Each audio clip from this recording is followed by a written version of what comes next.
சாப்பிட்றதுனால நடக்கும் பலன்கள் என்னன்னு உனக்கு தெரியணுமா? என்னைய கவனி. நீ சாப்பிட்றதுனால உனக்கு எதிர்ப்பு சக்தி அதிகரிக்கும். உன்னோட ரத்தம் குறையாமல் நான் உன்னை பார்த்துக்குவேன். உன் ஹார்ட்டுக்கும் நான் ரொம்ப நல்லது.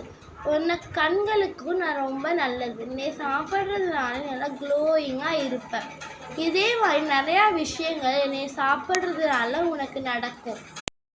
ஒரு கிவி பழம் சாப்பிடுறதுல இவ்ளோ பழங்களா? தெரியாம போச்சு.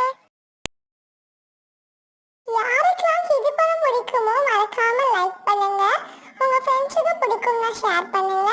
இது மாதிரி வீடியோ வேணா சப்ஸ்கிரைப்